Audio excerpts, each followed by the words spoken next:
Ada pengakuan Mr. X soal apa yang biasa terjadi, modus kalau bicara kasus pidana. Kita dengarkan yang berikut ini. Kalau kita bicara kasus pidana, apa jalurnya jika ada seorang pengacara ingin memenangkan kasus? Oke, kita bicara misalkan sebagai pelapor.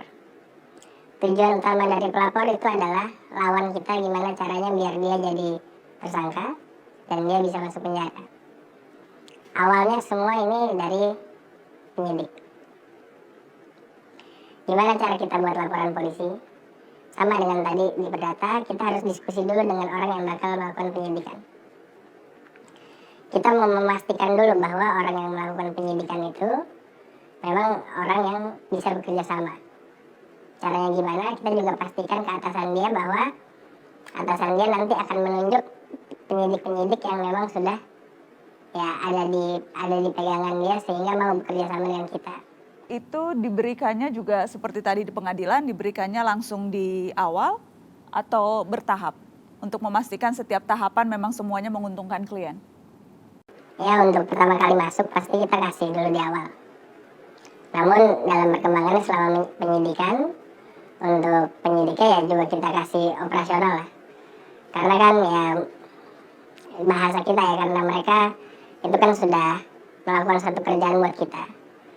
Ya untuk timbal baliknya kita kasih lah semacam uang penghargaan lah. Jadi kalau yang uang penghargaan itu sifatnya berkelanjutan. Setiap kali ada kegiatan penyidikan, pasti kita support. Karena kita tahu sendiri, tanpa ada support dari kita, sebenarnya anggaran mereka juga terbatas kan. Kita dan klien maunya mana mau klien nunggu 1 tahun 2 tahun. Dia nggak bakal datang ke pengacara, dia pasti ngurus sendiri atau mencari orang lain yang bisa.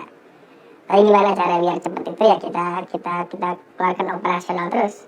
Jadi ya tidak ada alasan untuk penyidik itu ya nggak segera memproses kasus kita. Uang operasional setiap kali datang itu range-nya antar berapa? Ya tadi lagi lah tergantung klien, tapi ya dari range-nya ini kalau ini jutaan. Dan ya sekali pemeriksaan itu sekitar 5-10 itu ya itu yang udah lumayan mahal lah. Karena kan ya ini karena tadi berkelanjutan bukan hanya sekali. Setiap kali pemeriksaan kita pasti support. Setiap kali pemeriksaan ada support range-nya 5-10 juta. Betul. Itu untuk langsung ke penyidik yang menangani kasusnya. Ya, betul. Kalau untuk atasannya dan atasannya lagi biasanya berapa level ke atas itu? Yang pasti atasannya langsung. Lalu kan dia punya satu direktorat. Dan ya kalau bisa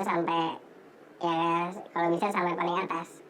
Tapi ya kalau mau aman-aman aja sih di direktorat aja sudah cukup. Selama proses penyidikan di kepolisian, uang servis istilahnya menurut pengakuan tadi 5-10 juta bukan hanya untuk penyidik tetapi juga untuk 2 atasan level di atasnya, dan bahkan kemudian ketika masuk ke tahap penuntutan terkadang surat dakwaan pun yang membuat adalah sang pengacara. Inisiatif suap itu biasanya muncul dari mana, Bu Elsa?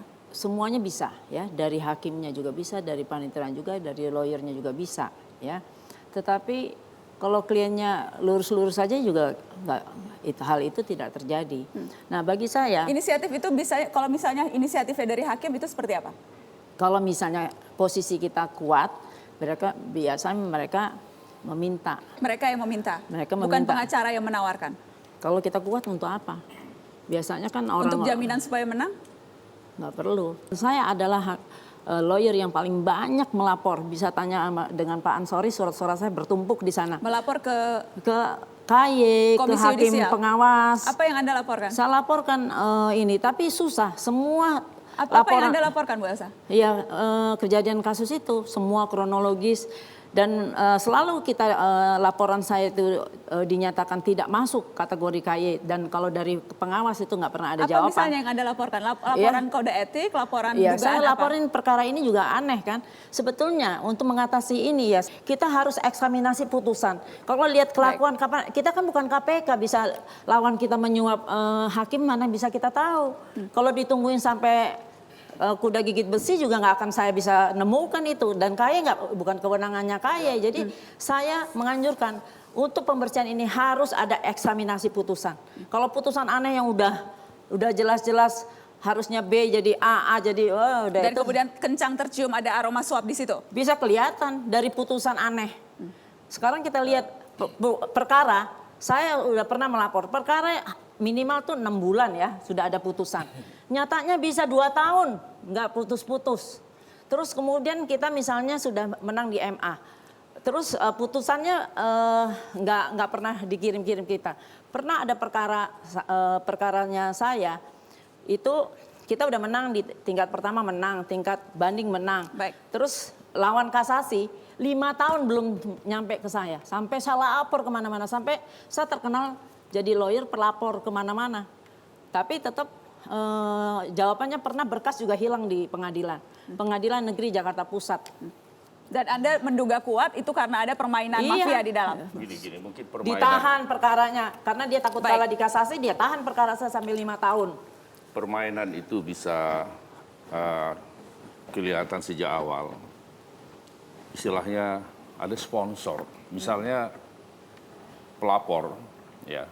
Kemudian dia selalu mengawasi. Semestinya dia hanya sebagai saksi korban pada saat sidang pertama itu ya, atau pemeriksaan saksi yang pertama dia periksa. Tapi bisa sampai terakhir, dia mengikuti terus proses, ya.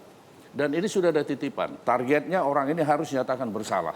Dan konon yang demikian itu, si pelapor mulai dari tingkat penyidikan, dia sudah bermain dengan penyidik.